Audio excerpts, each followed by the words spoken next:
हमारे बीच में ब्रदर अशोक है, वो आज हमारे बीच में प्रेज एंड वर्शिप के बारे में कुछ सिखाने वाले। क्या आप तैयार हो? बहुत सारी चीजें उसमें है। आराधना क्या है, कैसे करे, क्या क्या चीज है, कैसे, बहुत सारी चीजें वो आपको बताएंगे। आइए जोरदार तालियों के साथ ब्रदर अशोक का स्वागत करें। जरा जोर से यार। हाँ, वेरी गुड, शाबाश।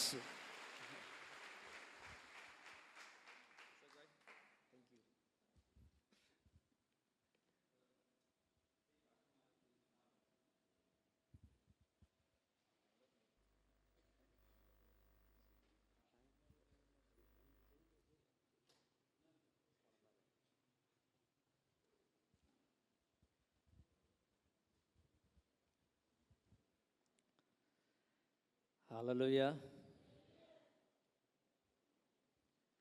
बोलिए यीशु मसीह की,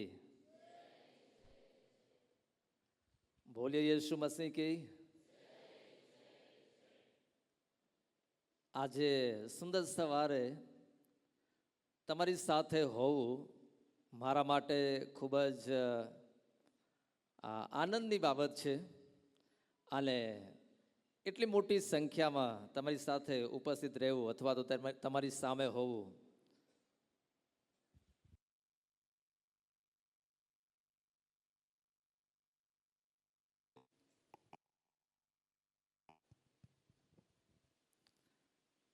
મારા માટે હું આનંદની લાગણી પણ અનુભવું છું. તો હું તમને પૂછીશ, શું તમે ખુશ છો? કેટલા જણ ખુશ છો? જરા હાથ હલાવીએ અને પ્રભુને ધન્યવાદ કરીએ. વિશ્વાસથી હાથ હલાવીએ અને વિશ્વાસથી હાથ હલાવીએ એ પણ પ્રભુનો મહિમા છે, પ્રભુની આરાધના છે. Hallelujah, hallelujah. મને પણ કહેવામાં આવ્યું કે તમે હિન્દીમાં પ્રચાર કરો, હિન્દીમાં તમે ટીચિંગ આપો, પણ હિન્દી હું તમારી સમક્ષ બોલીશ તૂટી ફાટી. તો હું જે સમજાવવા માગું છું એ હું તમને સમજાવી શકીશ નહીં, પણ જો હું હિન્દી બોલીશ તો તમારું ધ્યાન જે સમજણ હું આપવા માગું છું એના તરફ નહીં, પણ મારી હિન્દી તરફ રહેશે.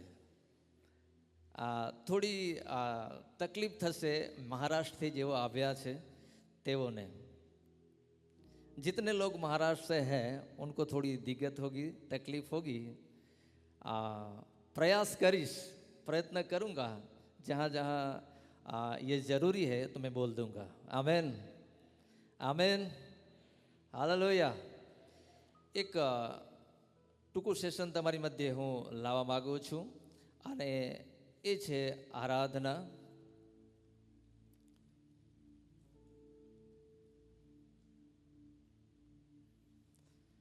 ફરી એક વખત પ્રભુ ઈસુ ખ્રિસ્તના સામર્થ્ય અને દિવ્ય નામમાં આપ સર્વને હું આવકારું છું અને એક વિશ્વાસી જુવાન તરીકે અથવા તો એક ઉત્પત્તિ તરીકે પ્રભુના ચરણોમાં આપણે જ્યારે આવીએ છીએ તો દરેક વિશ્વાસીના જીવનમાં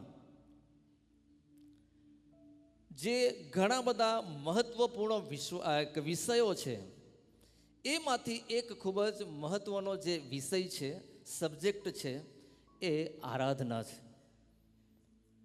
અને આજે જુવાનોની અંદર આરાધના સંબંધી ખૂબ જ ઊંડું શિક્ષણ પણ છે.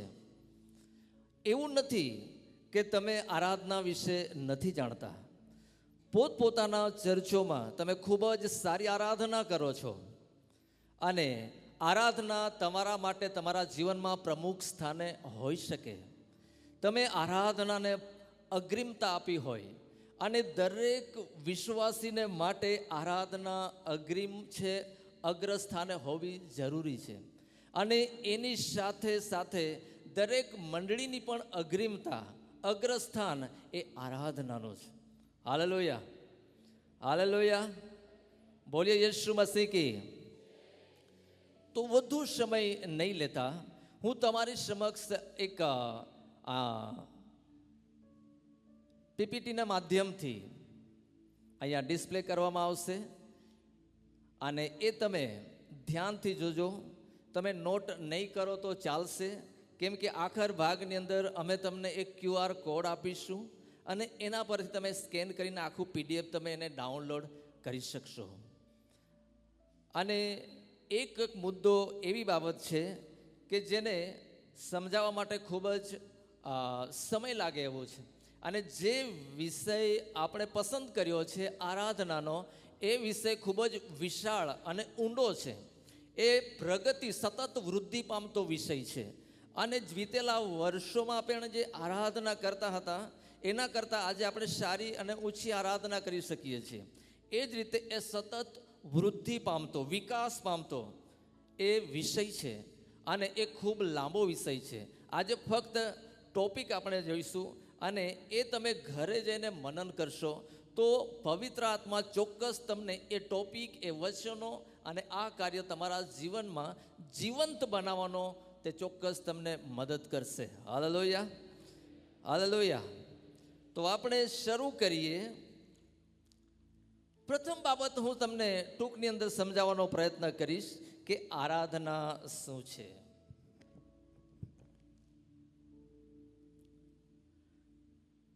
આરાધના શું છે? આરાધના બે પ્રકારની કરવામાં આવે છે. આરાધના એક સાચી પણ હોય છે, આરાધના એક ખોટી પણ હોઈ શકે છે. પણ જે આરાધના, આ એક મુદ્દાને તમે આખર ભાગ સુધી પકડી રાખજો કે જે આરાધના હૃદયના અભ્યંતરમાંથી, અંતઃકરણમાંથી જે આરાધના નીકળે છે એ જ પ્રભુને પ્રસન્ન કરે છે, એ જ પ્રભુને માન્ય છે. તો એ સાચી આરાધના કહી શકાય. અને જો બધી જ બાબતો કરીએ છીએ, સારી તૈયારી કરીએ છીએ, સારી પ્રેક્ટિસો કરીએ છીએ, તો એ ખોટી બાબત નથી, એ રોંગ કહી શકાય એવી બાબત નથી. પણ આપણે સાચી આરાધના તરફ પ્રયાણ કરી રહ્યા છીએ, સાચી આરાધના તરફ આપણે આગળ વધી રહ્યા છીએ, એ બાબતને આપણે દર્શાવીએ છીએ. તો જ્યારે સારી બાબતો આપણે કરી રહ્યા છીએ પરંતુ જે અંતઃકરણથી થવી જોઈએ તો એ નથી થતી, ત્યારે જે આરાધનાને પ્રભુ પસંદ કરે છે ત્યાં સુધી આપણું પહોંચવાનું બાકી છે. હાલેલુયા. તો પ્રથમ આપણે જોઈશું આરાધના. અહીંયા તમે ધ્યાનથી જોશો, આરાધના એ મુક્ત રીતે દેવને પ્રેમ આપવામાં આવતું કાર્ય છે. આરાધના એ મુક્ત રીતે, પૂરી સ્વતંત્રતાની સાથે, કોઈ પણ દાવ દબાણ વગર જે પ્રેમ પ્રભુએ આપણને કર્યો છે એ પ્રેમના બદલામાં આપણે એને પ્રેમ કરીએ છીએ. પ્રથમ એણે આપણા પર પ્રેમ કર્યો છે અને જે આરાધના આપણે આપીએ છીએ, આરાધના આપણે એને કરીએ છીએ, એ તો એક પ્રેમનું પ્રતિસાદ છે અને દેવને આપણે પ્રેમ આપીએ છીએ. અને એ આરાધના, જેને આપણે લખવામાં આવ્યું છે કે આરાધના એ મુક્ત રીતે દેવને પ્રેમ આપવાની બાબત છે, તો એ ક્યારે શક્ય બનશે? ક્યારે એ હદ સુધી આપણે પહોંચી શકીશું? ક્યારે એ બાબત આપણા જીવનની અંદર સાકાર થશે? અને એ પ્રભુની સાચી ઓળખાણમાંથી ઉદ્ભવે છે. સાચી ઓળખાણ આપણને જ્યારે પ્રભુની થાય છે ત્યારે આપણને કેટલો પ્રેમ કરે છે એ બાબત આપણે સમજી શકીએ છીએ. એક પ્રભુ ઈસુ ખ્રિસ્તે સમરૂની સ્ત્રીને એમ કહ્યું કે ભાઈ, જેને તમે જાણતા નથી, જેને તમે ઓળખતા નથી, એની તમે આરાધના કરો છો. પણ અમે જેને જાણીએ છીએ, જેને અમે ઓળખીએ છીએ, તેની અમે આરાધના કરીએ છીએ. જેની આરાધના આપણે કરીએ છીએ એટલે કે પ્રભુની આરાધના કરીએ છીએ, એની જો સાચી ઓળખાણ આપણા હૃદયમાં થઈ જાય તો આપણને ખબર પડે કે આપણો પ્રભુ આપણને કેટલો બધો પ્રેમ કરે છે. તો આપણે ખૂબ સારી અને ઊંચી આરાધના આપણે કરી શકીએ. અને આપણું સમર્પણ ત્યારે જ વધતું જશે જ્યારે પ્રભુની સાચી ઓળખાણ આપણા જીવનમાં થતી જશે. ઝાંખી જે પ્રભુને બરાબર ઓળખતો નહીં હતો, ફક્ત ઈશુના નામથી તે એને ઓળખતો હતો, પણ એને અંદરથી ઓળખતો નહીં હતો. ઝાંખી વિશે સારી બાબતો હતી નહીં, એને ખરાબ ગણવામાં આવતો હતો. પણ જ્યારે ઈશુ એના ઘરે આવ્યો ત્યારે ઝાંખીને ખબર પડી કે ઈશુ મને કેટલો પ્રેમ કરે છે. મને લોકો સારા ગણતા નથી, હું પાપી અને દોષની ભાવનામાં જીવું છું, હું સારો નથી, તો પણ ઈશુ મારી પાસે આવ્યો. અને એ બાબત જ્યારે ઝાંખીએ જાણી ત્યારે એ પ્રભુને પોતાની જાતને સમર્પિત કરી. અને આપણે આપણા જીવનોને સમર્પિત કરીએ છીએ એમાં સાચી આરાધના તરફ આપણે આગળ વધીએ છીએ. હાલેલુયા. ઝડપથી આગળ વધીશું તો બીજો મુદ્દો આપણે જઈશું, દેવના પ્રેમનો પ્રતિસાદ અને વિશ્વાસનું પ્રકટીકરણ છે. જે આપણે આરાધના કરીએ છીએ આગળથી લઈ અને પાછળ સુધી, આજુબાજુ વિંગ્સમાં જે બેઠા છે દરેક જણા, જેટલા પણ આપણે પ્રભુની આરાધના કરીએ છીએ એ જે પ્રભુએ આપણને પ્રેમ કર્યો છે એનો પ્રતિસાદ આપણે એને આપીએ છીએ, પ્રતિભાવ આપીએ છીએ. અને એ પ્રતિસાદ એક વ્યક્તિએ આપ્યો હતો. ઘણા બાઇબલની અંદર દરેક પ્રભુના સેવકોએ, પ્રભુના દાસોએ, પ્રભુના સંતોએ અને પૃથ્વી પર પણ ઘણા બધા લોકોએ એને પ્રેમનો પ્રતિસાદ આપ્યો છે. પણ વચન આધારિત હું તમને એક બાબત જણાવીશ.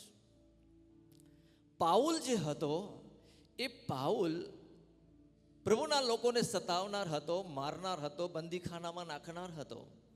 એનો મતલબ એમ થાય છે કે એ પ્રભુને સતાવનાર હતો, પ્રભુ પર નફરત કરનાર હતો, પ્રભુ પ્રત્યે એને જરા પણ પ્રેમ હતો નહીં, નફરત એના હૃદયમાં ભરેલી હતી.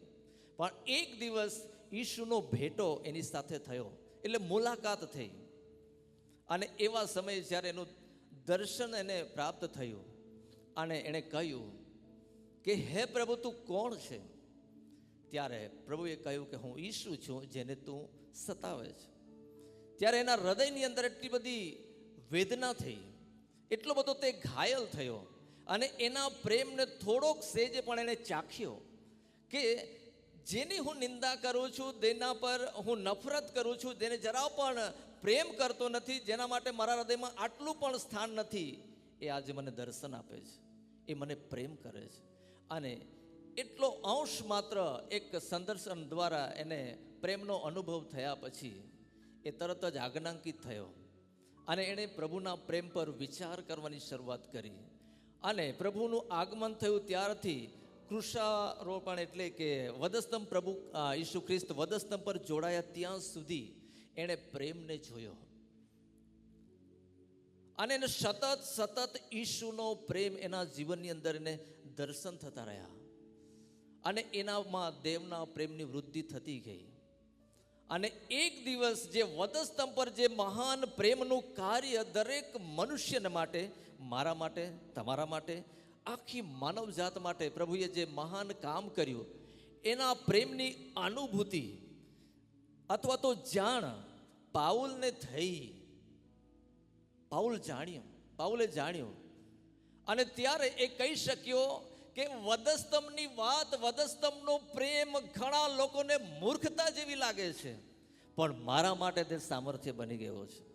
જ્યારે આપણે દેવના પ્રેમને સાચા અર્થમાં આપણે જાણીએ છીએ તો એ જ પ્રેમ આપણા માટે સામર્થ્ય બની જાય છે. અને એક દિવસ એ પાઉલ એમ કહી શક્યો કે દેવના પ્રેમથી, પ્રભુના પ્રેમથી મને કોણ જુદો પાડી શકશે? અને એવા સમયે દરેક કાર્ય, પાઉલનું દરેક કાર્ય પ્રભુની આરાધના બની ગયું. એણે પ્રેમનો પ્રતિસાદ આપ્યો, એણે પોતાનો ત્યાગ કરી દીધો. Hallelujah, hallelujah. બોલીએ યીશુ મસીહ કી, બોલીએ યીશુ મસીહ કી. અને એ પ્રેમનો પ્રતિસાદ એણે આપ્યો. જો મને અને તમને પ્રભુ પ્રેમ કરે છે એવું જો આપણા જીવનની અંદર ફીલ કરીએ છીએ, અનુભવ કરીએ છીએ, તો આજ સુંદર સવારે એ દેવના પ્રેમનો પ્રતિસાદ આપણે કેવી રીતે આપીશું? પ્રભુ કહે છે તમારું ઉઠવું હું જાણું છું, બેસવું તમારું જાણવું છું, ચાલવું હું તમારું જાણું છું. અને એના માટે એક ગીત કરતા એવું લખ્યું, મેરા ઉઠના મેરા બેઠના મેરા ચલના તુજે ભાતા રહે. હાલેલુયા.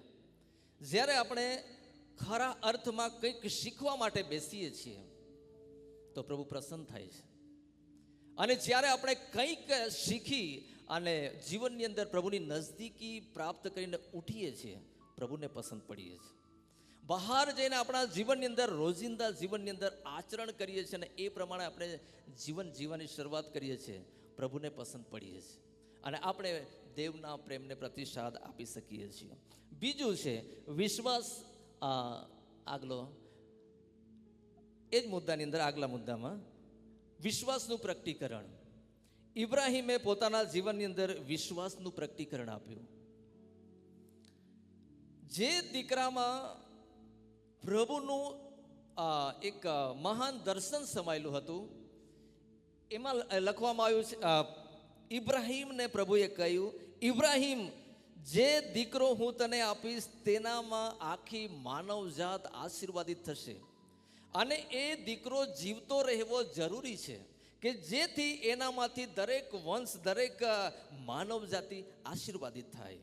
પણ એવો સમય આવ્યો જ્યારે વિશ્વાસની પરીક્ષા થઈ, ત્યારે પ્રભુએ કહ્યું, એ દીકરાનું બલિદાન તું આપી દે. કેટલું કઠિન હતું, જેની અંદર પરમેશ્વરનું મહાન દર્શન સમાયેલું હતું, જેની અંદર ઇબ્રાહીમનો જીવ સમાયેલો હતો, જેનો પ્રાણ એની અંદર સમાયેલો હતો.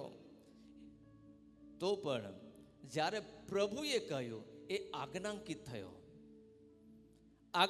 થયો અને આજ્ઞાંકિત થયા બાદ એણે પોતાના દીકરાનું બલિદાન આપ્યું અને એણે વિશ્વાસનું પ્રકટીકરણ ત્યાં આપ્યું. એટલે પ્રભુની આરાધના બલિદાન માગે છે. આપણું પોતાનો ત્યાગ આપણે પ્રભુને આપવાનો છે. હાલેલુયા. જેવી રીતે મેં તમને પ્રથમ કહ્યું કે જે આરાધના પ્રભુને પસંદ છે, એની આરાધના આત્માથી અને સત્યતાથી બહાર આવવી જોઈએ.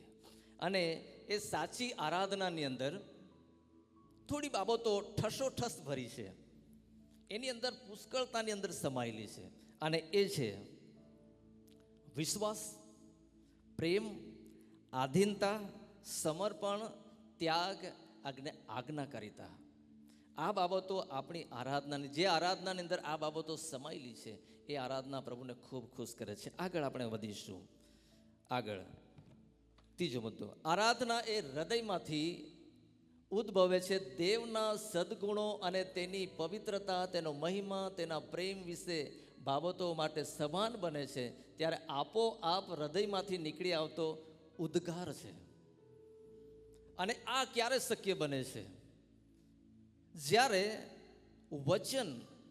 વચનથી આપણે કદાચ દૂર હોઈએ, પણ વચન વાંચીએ છીએ અને જ્યારે વચન આપણા હૃદયમાં, આપણા જીવનમાં દેવના સદગુણો, દેવનો મહિમા, દેવની પવિત્રતા અને દેવના પ્રેમ વિશે આપણા હૃદયમાં આંતરિક સમજ, જેને આપણે કહી શકીએ આંતરસૂઝ, એ જ્યારે આપણા જીવનમાં આપણે પ્રાપ્ત કરીએ છીએ, ત્યારે આપણે સતત નવી અને વૃદ્ધિ પામતી, વિવિધતાથી ભરેલી આરાધના આપણે કરી શકીએ છીએ.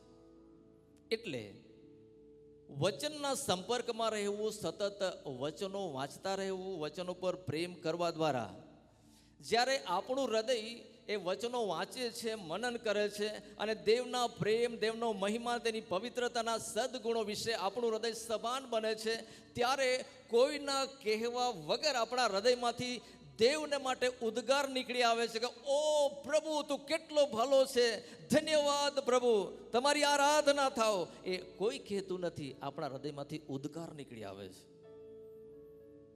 જ્યારે આપણે વચનના સંપર્કમાં આવીએ છીએ, વચનને આપણે પોતાનું બનાવીએ છીએ. વચન આપણને સાચી ઓળખાણ પ્રભુની આપે છે.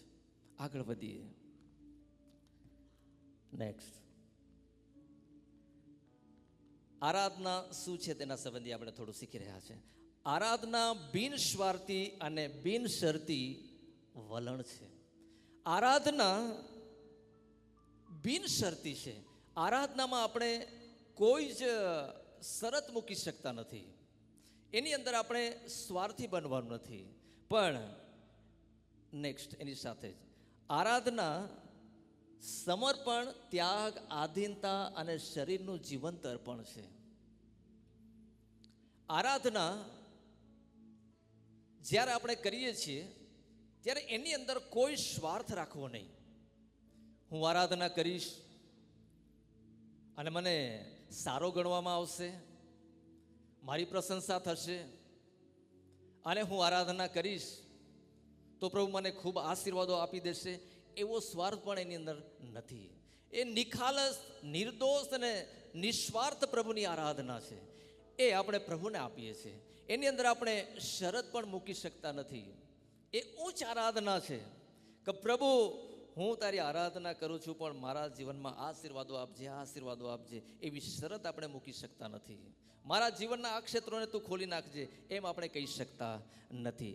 આરાધના જેમ આપણે કહ્યું એ પ્રમાણે સમર્પણ, ત્યાગ, આધીનતા અને શરીરોનું જીવંત અર્પણ છે.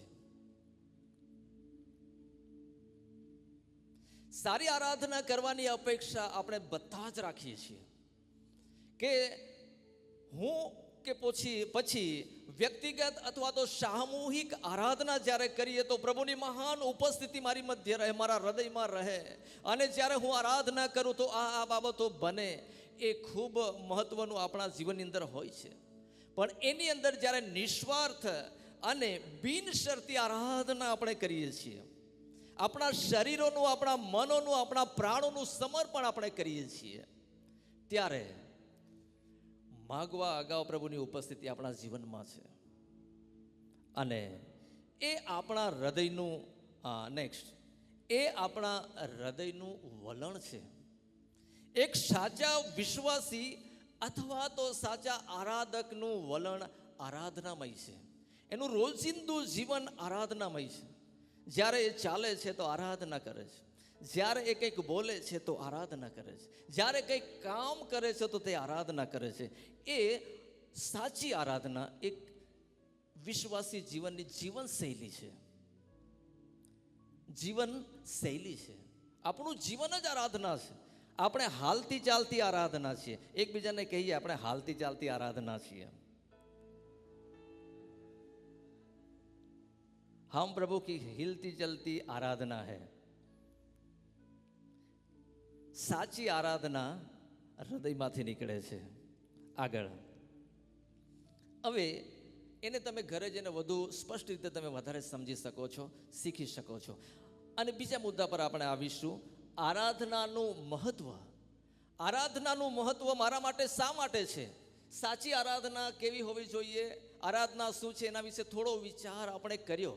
પણ હવે આરાધના મારે શા માટે કરવી જોઈએ, મારા હૃદયમાં, મારા જીવનમાં આરાધના શા માટે મહત્વની છે, તો આવો આપણે જોઈએ. નેક્સ્ટ, આરાધનાનું કાર્ય પ્રભુ સાથે ગાઢ સંબંધમાં લાવે છે.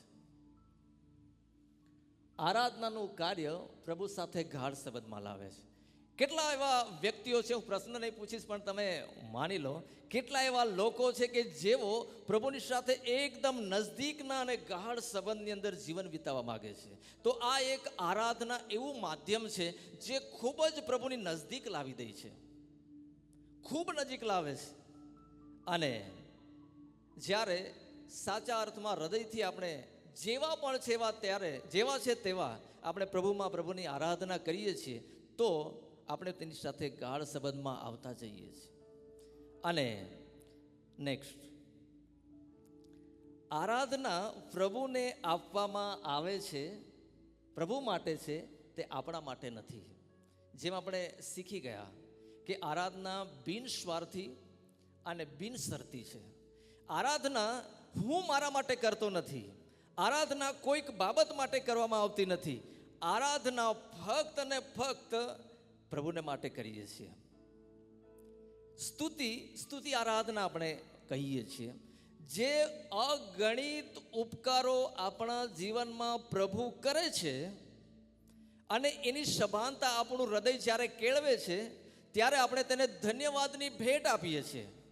પ્રભુ ધન્યવાદ કે મારા જીવનની અંદર મહાન ચમત્કારી કૃત્યો તે કર્યા, મારી પ્રાર્થનાનો પ્રત્યુત્તર તે આપ્યો, મને સાજાપણું આપ્યું. આ જે બાબતો વિશે આપણું હૃદય સભાન બને છે ત્યારે આપણે તેને સ્તુતિ અને ધન્યવાદ આપીએ છીએ. અને એ આરાધનાની અંદર આપણે પ્રવેશવાનો માર્ગ સમાન છે. જે ધન્યવાદની સ્તુતિ આપણે કરીએ છીએ ત્યારે આપણે ધીરે ધીરે ધીરે પૂરા સમર્પણની સાથે દેવના પ્રેમમાં પ્રવેશી જઈએ છીએ અને આપણે બિનસ્વાર્થી આરાધના દ્વારા પ્રભુના ગાઢ સંબંધમાં આવી શકીએ છીએ. અને આરાધના એ આપણા માટે નથી, આપણે પ્રભુને આપીએ છીએ. કોઈક વખત એવું હોય જ્યારે હું ગીતો ગાઉં, જ્યારે હું કંઈક વગાડું, ત્યારે મારી જે લાગણીઓ છે, મારી જે ભાવનાઓ છે એ ખૂબ આનંદિત થઈ જાય. વાહ, આજે હું સરસ ગાઈ શક્યો, આજે હું સરસ વગાડી શક્યો. અને એ મારી લાગણીઓ સંતોષાય છે. પણ જે આરાધના છે એ આરાધના ફક્ત ને ફક્ત પ્રભુને માટે આપણે આપીએ છીએ.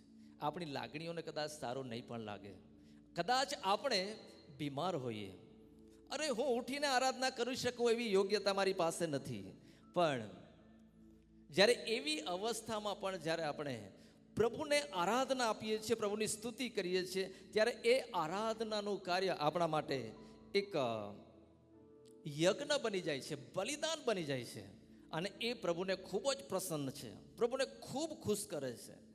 જ્યારે આપણે યોગ્ય હોતા નથી, જ્યારે આપણી પાસે એક આરાધના કરવાના માટે હૃદય પણ હોતું નથી, એવા સમયે પણ આપણે પ્રભુની આગળ આવીએ છીએ ત્યારે પવિત્ર આત્મા આપણી અદ્ભુત મદદ કરે છે અને આપણે સારી આરાધનાની અંદર પ્રવેશ કરી શકીએ છીએ.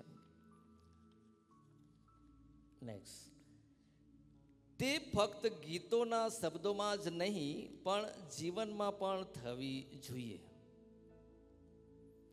ગીતો આપણે ગાઈએ છીએ, શબ્દ આપણે એકબીજાની સાથે બોલીને વાતો કરીએ છીએ અને એના વિશે હું લાંબુ વિવરણ કરીશ નહીં, પણ આપણા શબ્દોમાં પણ આરાધના છે, આપણા ગીતોમાં પણ આરાધના છે.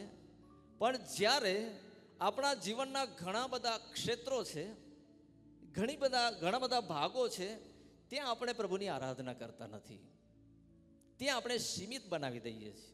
અથવા તો જ્યારે આપણે ચર્ચમાં આવીએ છીએ ત્યારે બધાની સાથે આપણે ગાઈએ છીએ, એકબીજાની સાથે વાતો કરીએ છીએ, પણ આપણા રોજિંદા જીવનમાં બહાર ગયા પછી આપણે પ્રભુની આરાધના કરવાનું પડતું મૂકીએ છીએ. ત્યાં કોઈ પણ વ્યક્તિ મળે તેની સાથે આપણે વાત કરવામાં આપણે અલગ બાબતોને રજૂ કરીએ છીએ.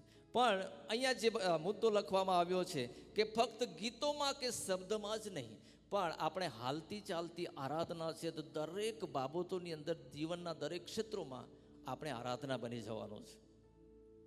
અને જે નવા યુગની અંદર આપણે જવાના છીએ અને એ તો સદા પ્રભુના મુખને જોવાના છે. અને ત્યાં કોઈ તમને નહીં કહેશે, લીડર તરીકે હું તમને એમ નહીં કહી શકું ચાલો ઊંચા હાથ કરો ને પ્રભુની આરાધના કરો, ચાલો મુખો ખોલીને પ્રશંસા કરો, ચાલો તેની પવિત્રતાને માટે ગાઓ. નહીં, કોઈ કહેશે નહીં. તમારું હૃદય એટલું ભરપૂર થઈ જશે પ્રભુના પ્રેમથી, તમને કોઈ પણ દોરશે નહીં, પણ પ્રભુની આરાધના તમે કરવાનું ચૂકશો નહીં, પ્રભુની પ્રશંસા કરવાનું તમે ચૂકશો નહીં. Hallelujah, hallelujah. આરાધના આત્માથી તથા સત્યતાથી કરવી જોઈએ, એ બાબત આપણે શીખી ગયા છીએ. આગળ જીવનના દરેક ક્ષેત્રો તથા તેના કાર્યો આરાધના બની શકે છે જો તમે વિશ્વાસથી બહારના જે આપણે સંગત માણીએ છીએ એ સિવાયના આપણા જીવનના દરેક ક્ષેત્રોમાં જો આપણે વિશ્વાસથી કોઈ પણ બાબત કરીએ છીએ, પ્રભુને માટે કરો છો. બાઇબલ કહે છે જે કંઈક કરો તે પ્રભુને માટે જ કરો છો. એ રીતે તમે જ્યારે કરશો તો એ કાર્ય પ્રભુની આરાધના બની જશે. મને યાદ આવ્યું એટલે હું તમારી સમક્ષ રજૂ કરું છું. એક બીજાના ઘરોમાં કામ કરતી એક બેન હતા અને એ ખૂબ આનંદિત રહેતા હતા. એનામાં જ્યારે પણ ક્યારેય પણ એનામાં મુખ પર નિરાશા, હતાશા આવી નહીં હતી અને એ ખૂબ ખુશ રહેતી હતી. સતત એ મુખોથી ગીતો ગાતી રહેતી હતી. ત્યારે એની જે માલકીન હતી એણે કહ્યું કે તું કેમ એટલી ખુશ રહે છે? ત્યારે એણે કહ્યું કે હું મારા પ્રભુ પર વિશ્વાસ કરું છું અને તારા ઘરની અંદર જે વાસણો માંજું છું, પોતું કરું છું, જે પણ કામ કરું છું એ તમારા માટે નહીં પણ હું પ્રભુને માટે જ કરું છું. એ જ રીતે કરું છું અને એથી હું આનંદિત છું. એટલે આપણા જીવનની અંદર કોઈ પણ ક્ષેત્રમાં આપણે હોઈએ, પણ જ્યારે આપણે પ્રભુને જ માટે કરીએ છીએ એ રીતે કરીએ તો આપણા જીવનમાં ચોક્કસ આપણે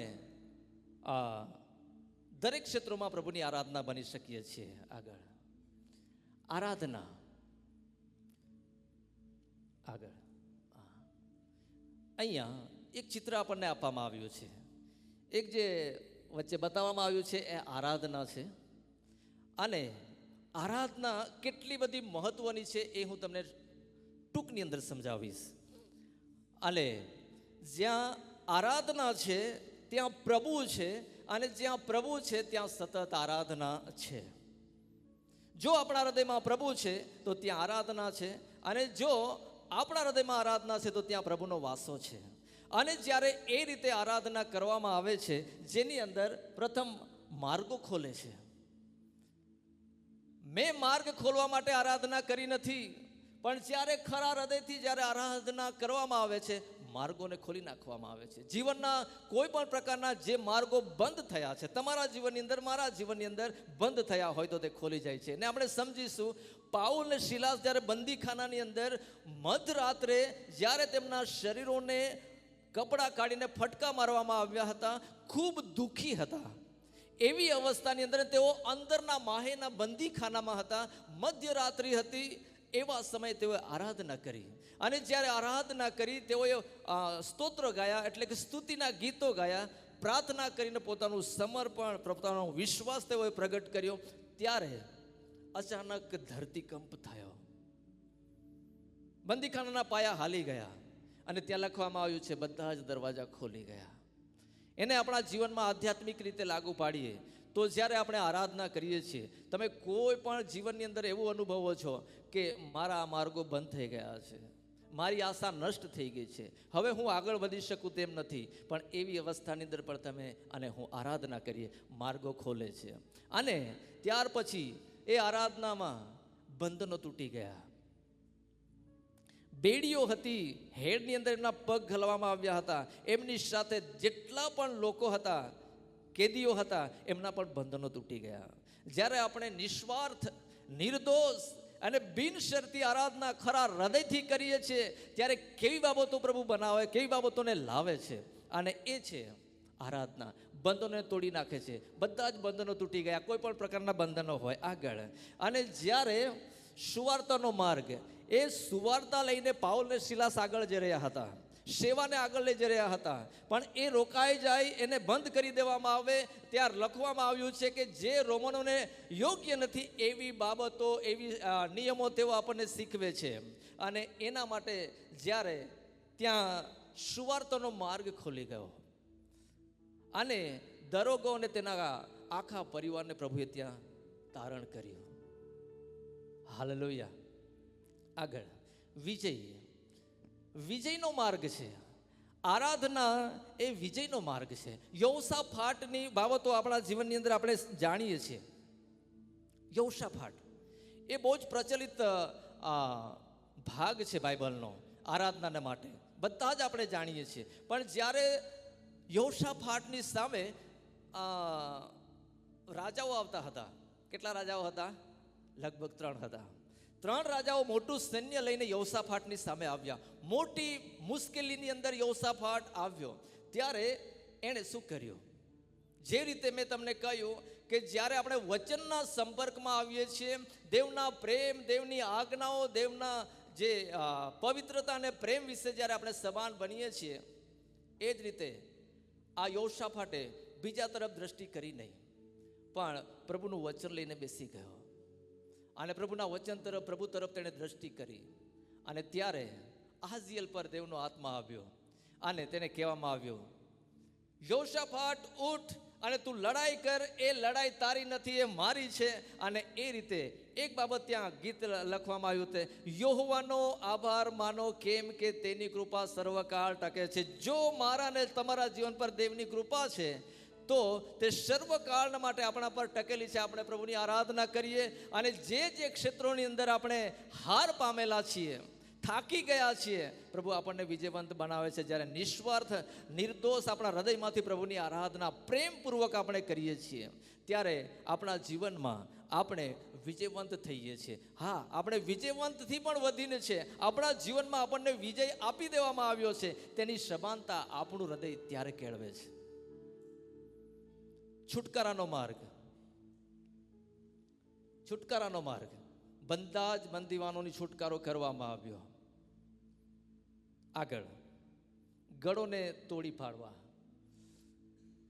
જ્યારે યહોશવા અને આખી પ્રજાએ એક સાથે હોકારો કર્યો, એક સાથે એક અવાજે એક બનીને, અહીંયા આપણે જેટલા પણ છીએ એટલે આપણા મનની અંદર એવું રાખીએ, હું પ્રભુની આરાધનાનું ટીચિંગ શિક્ષણ લઈ રહ્યો છું, એ મારા માટે કામનું છે. અને એવું, અથવા તો જ્યારે આપણે કંઈક ગીત ગાઈએ તો બધાની સાથે આપણે મેચ થઈ એક મનના જ્યારે આપણે કરીએ છીએ તો પ્રભુ ગળોને તોડી નાખે છે. આ જ બાબત અહીંયા કરવામાં આવી છે કે ત્યારે તેઓને કહેવામાં આવ્યું હતું કે હું તમને કહું કે એક સાથે હોકારો કરો, અને ત્યારે શું થશે કે જ્યારે એક સાથે હોકારો કરશો તો દિવાલોને તૂટી પડશે, મજબૂત દિવાલો તૂટી પડશે અને તેઓ વિજયવંત થશે. અને જે આજ્ઞા તેઓને આપી હતી કે એક સાથે હોકારો કરો, એ આજ્ઞાકારિતા તેઓએ રાખી.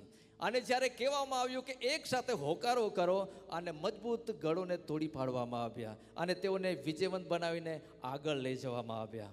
અને એ જ્યારે આરાધના આપણે કરીએ છીએ તો આપણે નથી જાણતા, નથી એના વિશે આપણને ખબર, એવી બાબતો પરમેશ્વર આસપાસ તોડી નાખે છે અને આપણને મુક્ત અને આઝાદ કરે છે, આપણા માર્ગોને તે ખુલ્લા કરે છે. Hallelujah, hallelujah. આવો આપણે આગળ વધીએ ઝડપથી.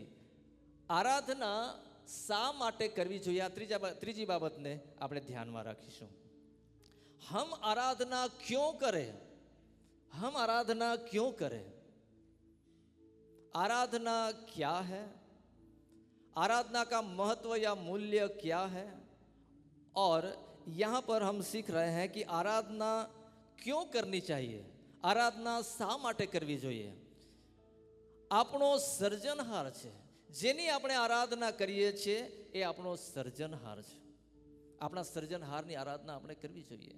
જેણે આપણું સર્જન કર્યું છે, જે સતત આપણા પર પ્રેમ કરે છે, એની આરાધના આપણે કરીએ. આગળ, તે સર્વશ્રેષ્ઠ, અજોડ અને પવિત્ર છે, તેથી તે આરાધનાને યોગ્ય છે. જેની આરાધના આપણે કરીએ છીએ, જેની સ્તુતિ આપણે કરીએ છીએ, એના જેવો બીજો કોઈ શ્રેષ્ઠ નથી. એ અજોડ છે, એના જેવો બીજો કોઈ જ નથી. એ એટલો બધો પવિત્ર છે, એ પવિત્રતા એનો મહિમા છે, અને એના માટે તેની આરાધના આપણે કરવી જોઈએ. જેનામાં આપણે જીવનની આશા રાખીએ છીએ એ અજોડ છે, એના માટે કોઈ જ બાબત અશક્ય કે અસંભવ નથી. તમારા જીવનોને, મારા જીવનોને તે ઉચકીને રાખે છે, સતત તેના હાથમાં આપણને તે સુરક્ષિત રાખે છે. એ પ્રેમને માટે આપણે તેની આરાધના કરીએ. આગળ,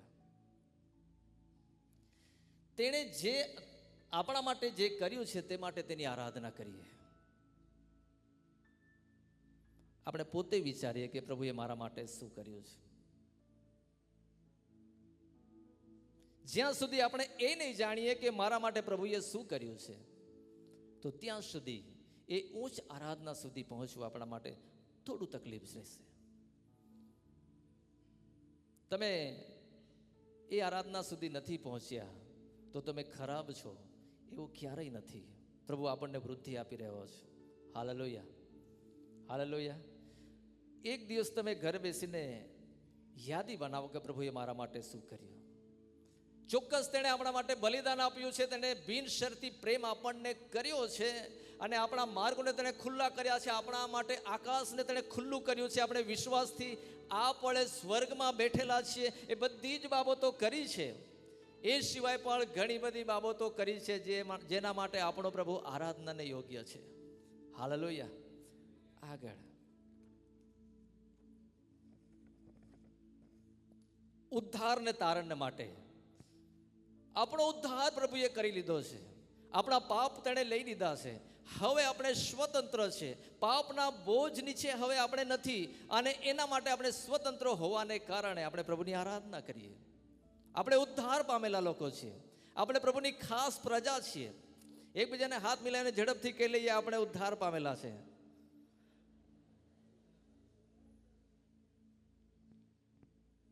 હાલેલુયા. અને એની સાથે સાથે આપણા કોઈ સારા કાર્યને માટે નહીં, એનાથી નહીં, પણ દેવની કૃપાથી વિશ્વાસથી આપણું તારણ પણ થઈ ગયું છે.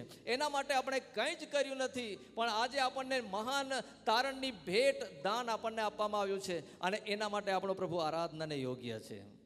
આગળ સ્વર્ગીય પિતાની ઈચ્છાને આધીન થવાના માટે યોહાન 4:23-24 ની અંદર લખવામાં આવ્યું છે, જેઓ આત્માથી અને સત્યતાથી પ્રભુનું ભજન કરે છે, આરાધના કરે છે, સ્તુતિ કરે છે, એવાઓને બાપ ઈચ્છે છે, શોધી રહ્યો છે, અને એવી જ ઈચ્છા રાખી રહ્યો છે કે આપણે બધા જ ખરા અંતઃકરણથી પ્રભુની આરાધના કરીએ.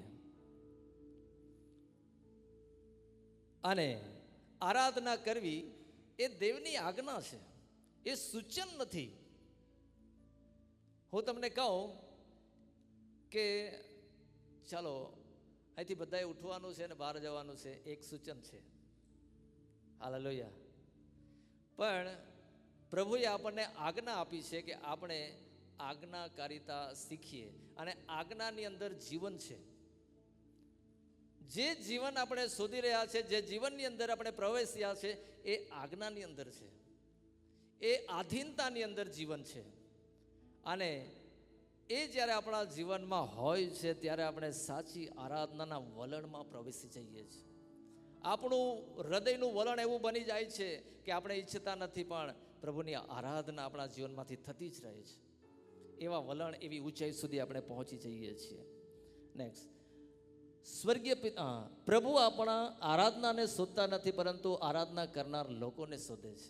પ્રભુ સ્વાર્થી નથી. તમે આરાધના કરશો તો જ હું તમને પ્રેમ કરીશ એવું નથી, પણ જ્યારે સાચા હૃદયથી જેવો આરાધના કરે છે, ખરા અંતઃકરણથી આરાધના કરે છે, બિનસ્વાર્થી અને બિનશરતી નિખાલસ હૃદયથી જેવો આરાધના કરે છે, તો તેઓ પ્રભુની સાથે ગાઢ સંબંધમાં આવે છે. પ્રભુની યોજના તેમના જીવનની અંદર સાકાર થવા લાગે છે, સિદ્ધ થવા લાગે છે. અને એના દ્વારા, તમારા કે મારા જીવન દ્વારા, એ ઊંચાઈએ આપણે, એ તાપમાને આપણે પહોંચી જઈએ છીએ. ત્યાંથી પ્રભુ કંઈ પણ બાબત કરી શકે છે તમારા જીવન દ્વારા. અને એના માટે તે જે સાચા અર્થમાં પ્રભુની સાથે જોડવા માંગે છે એવા લોકોને તે શોધી રહ્યો છે, અને એ દેવની આજ્ઞા છે. આગળ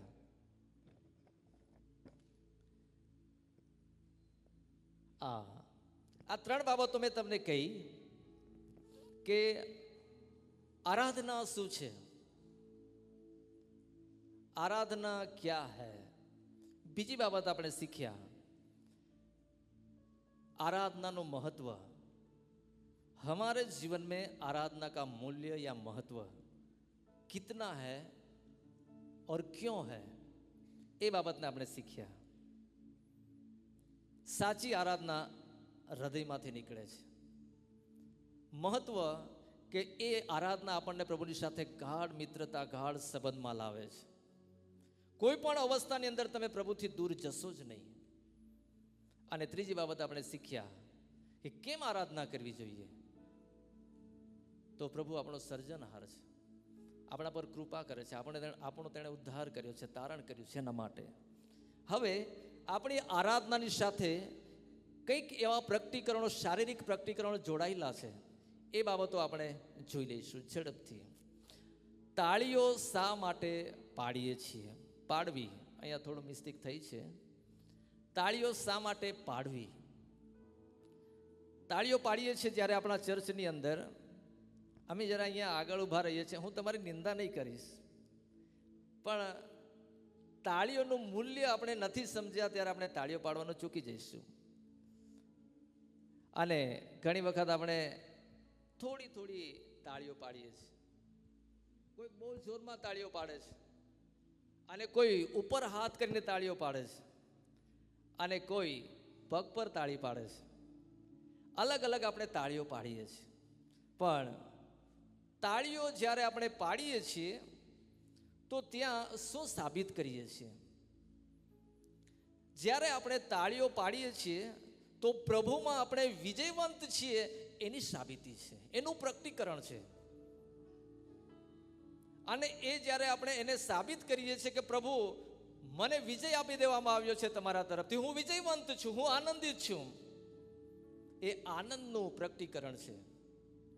અને એ સ્તુતિનું સ્વરૂપ પણ છે. જ્યારે આપણે તાળીઓ પાડીએ છીએ, ઘણી વખત આરાધનાનું સોંગ પૂરું થાય પછી આઈએ હમ તાલિયાં બજાએંગે અને બધા જ આપણે તાળીઓ પાડીએ છીએ, તો આપણે સ્તુતિને બહાર લાવીએ છીએ. ગીતોની અંદર આપણે તાળીઓ પાડવી જોઈએ. અને કોઈ કહે અગર નહીં કહે, મારા એક અહીંયા મિત્ર છે પ્રોફેસર સંજયભાઈ, તેઓની તાળીઓ તમે જોજો, મહારાષ્ટ્રથી જેટલા આવ્યા છે નવાપુર એરિયાની અંદર ને અનુભવ છે, અને એ ખૂબ જોરથી ને સુંદર તાળીઓ પાડે છે. એમને કોઈ જ બાબત નડતી નથી. આપણા ચર્ચમાં જ્યાં જ્યાં આપણે પ્રભુની આરાધના કરીએ અથવા આપણી વ્યક્તિગત આરાધના કરીએ, તાળીઓ આપણે વિજયવંત તાળીઓ પાડીએ, આનંદને આપણે પ્રગટ કરીએ. આવો આગળ. તાળીઓ જ્યારે આપણે પાડીએ છીએ તો આપણી આરાધનામાં ઉત્સાહ અને આત્મિક ઉર્જા મળે છે, ગરમી આપણને મળે છે, હૃદયની અંદર ગરમી મળે છે, અને આપણે સારી આરાધના માટે તૈયાર થઈ જઈએ છીએ અને એને આપણે પ્રગટ કરીએ છીએ. તો તાળીઓ આપણે આનંદથી પાડીએ. આગળ, સમૂહમાં તાળીઓ પાડવી એનો મતલબ આપણે એક મન અને એકતાના પ્રતીક અને વિશ્વાસને જાહેર કરીએ છીએ. મારો બાજુવાળો બરાબર તાળી પાડે છે, આરાધનાના ગીતની અંદર બરાબર તાળી પાડે છે, પણ હું બરાબર પાડતો નથી, મારી તાળીની જરૂર નથી, એવું નથી. પણ જ્યારે આપણે બધા જ સારી તાળીઓ પાડીએ છીએ ત્યારે પ્રભુમાં આપણે એક છીએ એનું પ્રકટીકરણ છે. અને એ એકતાનું પ્રતીક છે. અને જે પ્રભુની આપણે આરાધના કરીએ છીએ, તેના માટે ગીતો ગાઈએ છીએ, જેના માટે આપણે તાળીઓ પાડીએ છીએ, એ વિશ્વાસને આપણે જાહેર કરીએ છીએ. આપણા હૃદયમાં જે વિશ્વાસ છે એને આપણે પ્રગટ કરીએ છીએ. આગળ, શરીરના અંગો દ્વારા આરાધનાનું પ્રકટીકરણ. આપણા શરીર, બાઇબલ કહે છે, તમારા અંગો ન્યાયપણાના હથિયાર થવાના માટે દેવના હાથોમાં સમર્પિત કરો. આપણો જે શરીરના અંગો છે એના દ્વારા પ્રભુની આરાધના થાય. માત્ર ને માત્ર હૃદય દ્વારા જ નહીં, પણ જ્યારે હૃદય દ્વારા આરાધના થાય છે તો શરીર એની આધીનતામાં આવી જાય છે. અને એવું નથી કહેવું પડતું ઊંચા હાથ કરો, નથી કહેવું પડતું કે તું તાળી પાડ, નથી કહેવું પડતું કે તું નાચ, નથી કહેવું પડતું કે તું પ્રશંસાના શબ્દ બોલ. કેમ કે હૃદયમાંથી નીકળતી આરાધના શરીરને વશમાં કરે છે. શરીર આ હૃદયની એક આધીનતામાં આવી જાય છે અને એક ઊંચી આરાધના પ્રભુને આપણે આપી શકીએ છીએ આપણા શરીરના દ્વારા. તાળીઓ, આગળ, તાળીઓ આરાધનામાં ફક્ત મનોરંજન માટે નથી, પણ વિજય, આનંદ અને દેવ પ્રત્યે જીવંત ઉત્સાહ છે. આપણે બહુ સારું લાગે એના માટે જ આ તાળીઓ પાડતા નથી, આપણા મનને આનંદ થાય એના માટે જ તાળીઓ પાડતા નથી, પણ જેમ આપણે યાદ કર્યું, વિજયી, ઉત્સાહ અને આનંદનું પ્રતીક છે. હોકારો કરવો, આગળની બાબત. આપણે ઘણી વખત નારા બોલીએ છીએ અને એ હોકારો છે. આપણે હાલેલુયા બોલીએ છીએ, એ સ્તુતિનો નાદ હોકારો છે. અને જ્યારે એ ઉદ્ગાર, એ અવાજની સાથે આપણા વિશ્વાસને પ્રગટ કરી દઈએ છીએ, મહાન બાબતો આપણા જીવનમાં બની જાય છે. એ આરાધનાનું એક કારણ છે. ગીતો ગાવા, ફક્ત ગાવું એ નથી, પરંતુ જ્યારે એકતામાં ગીતો ગાઈએ છીએ ત્યારે એકતાનો અને વિશ્વાસનો હોકારો કરીએ છીએ. પ્રભુએ કહ્યું છે, તમે 2 કે 3 જણા એક મનના થશો તો ત્યાં હું તમારી મધ્યે છું. તો આજે આપણે જેટલા પણ છે, ઘણા બધા મોટી સંખ્યામાં છે, તો આપણે એક બનીને હોકારો કરીએ છીએ તો આપણે વિશ્વાસ અને એકતાને જાહેર કરીએ છીએ. Hallelujah, hallelujah. એ હોકારા વિશે યહોશુઆની અંદર આપણે જોઈ ગયા છીએ. આગળ યહોશુઆ 6 અધ્યાય તમે ઘરે જઈને વાંચી શકો છો, જ્યાં મહાન હોકારો કરવામાં આવ્યો હતો અને એ વિજયનું પ્રતીક છે. આગળ એ એકતાનું પ્રતીક છે અને હાલેલુયાનો હોકારો પણ સ્તુતિ અને આનંદને પ્રગટ કરે છે. હાલેલુયા, બોલીએ હાલેલુયા. સ્તુતિને આપણે પ્રગટ કરીએ છીએ. હાલેલુયા, બોલીએ યેશુ મસીહ કી. આગળ નમન કરવું, ઘૂંટણીએ પડવું. આપણે ઘૂંટણીએ પડીએ છીએ, એ ઘૂંટણે પડી જઈએ એટલે એ સંપૂર્ણ આરાધના બનતી નથી, પણ આરાધનાને માટે આપણા હૃદયને તે એક આરાધના વલણમાં લઈ જવાના માટે આપણી ભાવનાઓને તે બદલી નાખવામાં મદદ કરે છે. જ્યારે આપણે પ્રાર્થના કરીએ, ઘૂંટણો પર આપણે આવવું જોઈએ, આપણું વલણ બદલાય છે અને એ પણ એક આરાધનાનો ભાગ બને છે. નેક્સ્ટ, ઘૂંટણીએ પડવું એ નમ્રતાનું અને આધીનતાનું પ્રતીક છે. ઘૂંટણીએ પડીએ છીએ ત્યારે આપણે નમ્રતાને પ્રતીક સ્વરૂપ આપણે નમ્ર બની જઈએ છીએ. આપણામાં કોઈ પણ પ્રકારનું અભિમાન હોતું નથી અને આપણે નમ્ર બનીએ છીએ અને કોઈકને આધીન થઈ જઈએ છીએ. જેની આગળ આપણે નમીએ છીએ, ઘૂંટણીએ પડીએ છીએ, એની આધીનતામાં આપણે આવી જઈએ છીએ, એના પ્રભુત્વમાં આપણે આવી જઈએ છીએ. આગળ ઘૂંટણીએ પડીએ છીએ ત્યારે આંતરિક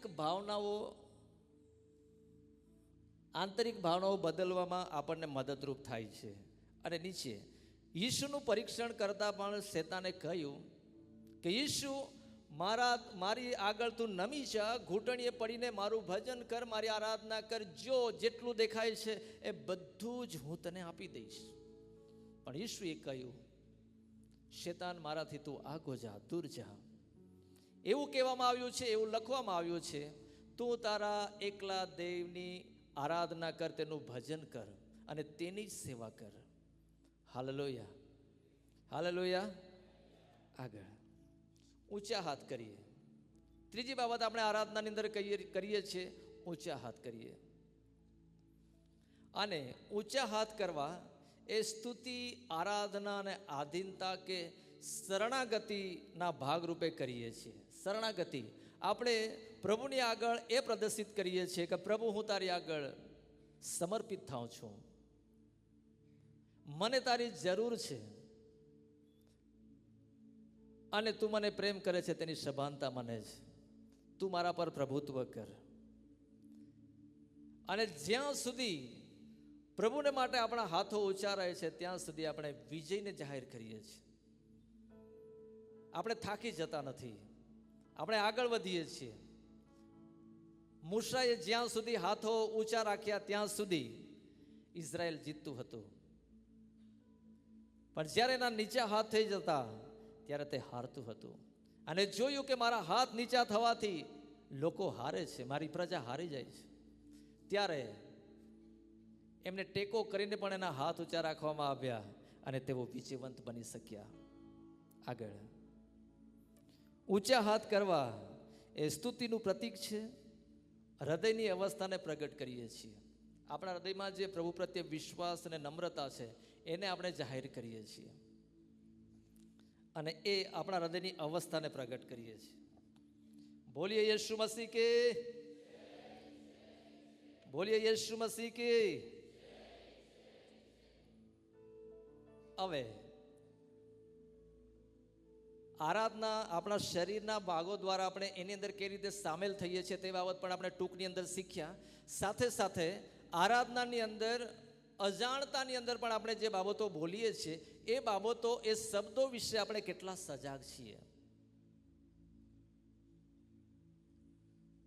પહેલી બાબત,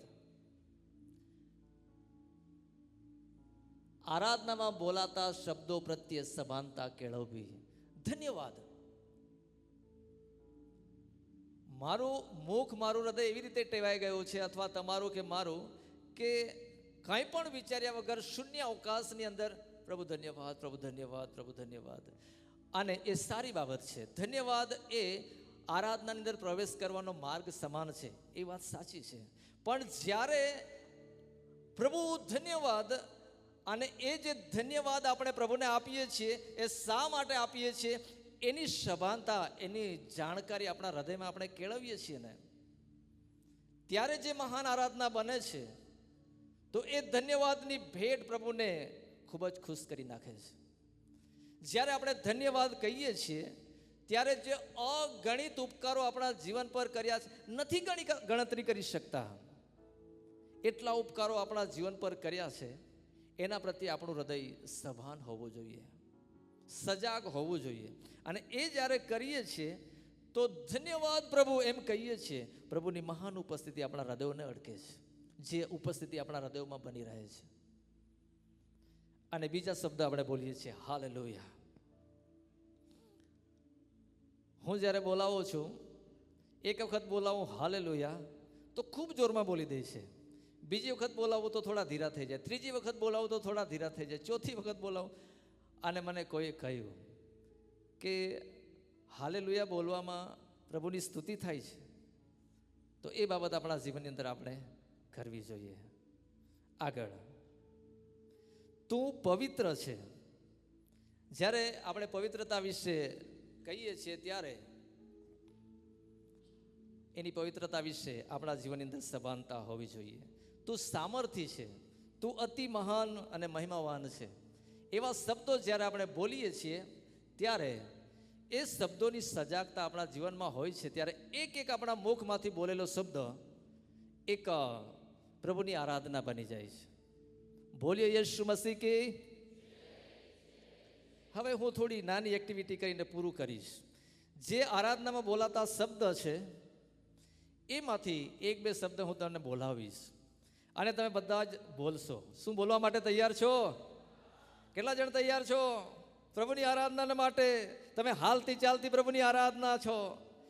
અને એ જે શબ્દો બોલીએ છીએ એ શબ્દ વિશે સજાગ અવસ્થાની અંદર આ પણ હું પ્રભુને માટે પોકારું છું એ જ રીતે આપણે બોલીશું. હાલેલુયા. બોલીએ યીશુ મસીહ કી. પ્રભુને માટે બોલીએ યીશુ મસીહ કી. હસતા મુખે બોલીએ હાલેલુયા, હાલેલુયા. પ્રભુ તું પવિત્ર છે, પ્રભુ તું પવિત્ર છે. હાથને ઊંચા કરીએ. ધન્યવાદ પ્રભુ, ધન્યવાદ પ્રભુ. પ્રભુ તું સામર્થ્ય છે, તું અતિ મહિમાવાન છે. એ શબ્દો વિશે જ્યારે આપણે સજાગ બનીએ છીએ ત્યારે મહાન આરાધના પ્રભુને આપણે આપી શકીએ છીએ. હાલેલુયા. બોલીએ યીશુ મસીહ કી. બોલીએ યીશુ મસીહ કી. સારું. આરાધનાની અંદર ટૂંકમાં જેટલી પણ બાબતો તમારી આગળ લાવવામાં આવી છે એ બાબતોને તમે ઘરે જઈને મનન કરી શકો છો. QR કોડ તમને આપવામાં આવશે, રિસેસના ભાગની અંદર અહીંયા મૂકવામાં આવશે. તમે બધા જ એને લઈ શકો છો અને એને PDF ડાઉનલોડ કરી શકો છો. મહારાષ્ટ્ર માટે ક્ષમા માગીએ છીએ. સાથે હિન્દીની અંદર PDF બનાવી અને તમને ચોક્કસ સમયે પહોંચતી કરીશું. અને એવી આશા અને એવી વિનંતી કરીએ છીએ જે આપણી રાષ્ટ્રીય ભાષા હિન્દી છે એનો અંગીકાર કરીએ. હા, અંગીકાર તો કરીએ છીએ, એને શીખીએ, એને માન આપીએ અને એ ભાષાની અંદર પણ આપણે બોલતા અને કરતા શીખીએ. અને એના માટે તમે બધા જ દરેકને માટે પ્રાર્થના કરશો. પ્રભુ આપ સર્વને આશીષ આપો. हालेलुया. जरा जोर से हालेलुया. बोले प्रभु यीशु मसीह की. बोले प्रभु यीशु मसीह की. यीशु मसीह की. बोलो यीशु मसीह की. ब्रदर अशोक के लिए जोरदार तालियां हो जाए. आइए अपने हाथों को उठाइए. आराधना का जो सब्जेक्ट है वो बहुत लंबा है, बहुत डीप है, लेकिन बहुत अच्छे तरीके से उसके माध्यम के द्वारा परमेश्वर ने हमारे बीच में बात की है. बोलिए आमीन. आपके बाजू वालों को बोले मैं बहुत सारी चीजें सीखा हूं आराधना के बारे में. जरा जोर से बोलिए आमीन. आमीन।